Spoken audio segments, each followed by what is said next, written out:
we're not happy with Putin. I'm not happy with Putin. বেশ কয়েকদিন ধরেই রুশ প্রেসিডেন্ট ভ্লাদিমির পুতিনকে নিয়ে হতাশার বুলি আওড়াচ্ছেন মার্কিন প্রেসিডেন্ট ডোনাল্ড ট্রাম্প। ইউক্রেনের সঙ্গে বারবার যুদ্ধবিরতির আশ্বাস দিয়েও সে পথে হাঁটছেন না পুতিন। এবার ধৈর্যের বাঁধ ভেঙেছে ট্রাম্পের। পুতিনের উপর ক্ষুব্ধ ট্রাম্প এবার রাশিয়ার উপর 100% সেকেন্ডারি শুল্ক আরোপের ঘোষণা দিয়েছেন।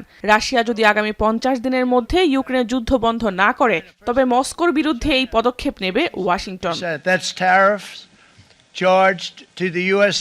বিশ্বের অন্যান্য দেশের উপর সম্পূরক শুল্ক আরোপ করলেও রাশিয়ার উপর সেকেন্ডারি শুল্ক আরোপের হুঁশিয়ারি ট্রাম্পের। মূলত এই শুল্কের মাধ্যমে রাশিয়ার অর্থনীতিকে ভঙ্গুর করার পরিকল্পনা তার।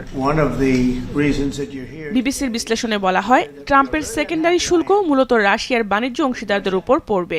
অর্থাৎ যেসব দেশ রাশিয়া থেকে পণ্য ক্রয় করবে তাদের যুক্তরাষ্ট্রে পণ্য রপ্তানির ক্ষেত্রে অতিরিক্ত শুল্ক দিতে হবে।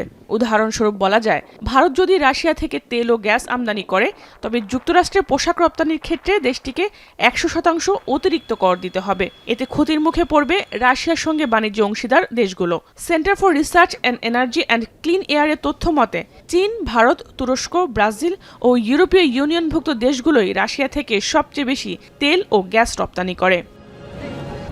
ট্রাম্পের এই নীতির ফলে যেই দেশই রাশিয়ার সঙ্গে বাণিজ্য করবে তারাই আর্থিক ক্ষতির মুখে পড়বে। আর ক্ষতির আশঙ্কায় যখন রাশিয়া থেকে বিশ্বের বিভিন্ন দেশে মুখ ফিরিয়ে নেবে এতে কমে যাবে রাশিয়ার তেল ও গ্যাস রপ্তানি। দিন শেষে বড় ধরনের নেতিবাচক প্রভাব পড়বে দেশটির অর্থনীতিতে। আর অর্থনৈতিক দুরবস্থা উপেক্ষা করে ইউক্রেনে হামলা করতে পারবে না রাশিয়া। মূলত এই পরিকল্পনায় আগাচ্ছে ওয়াশিংটন। রাশিয়া শুধুমাত্র তেল ও গ্যাস রপ্তানি করে তাদের মোট রাজস্বের প্রায় 1/3 আয় করে। যদি রপ্তানির উপর 100% শুল্ক আরোপ করেন ট্রাম্প তবে তাদের আয় কমে যাবে উল্লেখযোগ্য হারে। যদিও ট্রাম্পের এই ঘোষণার পরও চাঙা রয়েছে রাশিয়ার শেয়ার বাজার। জাহানারা ভুঁইয়া, এখন বিশ্ব। কালার এক্সপার্ট, জর্জ স্যাপ এবং মাইল্ড অন হ্যান্ডস টেকনোলজি সমৃদ্ধ অরিক্স ক্রিস্টাল ওয়াশ আপনার লন্ড্রি এক্সপার্ট।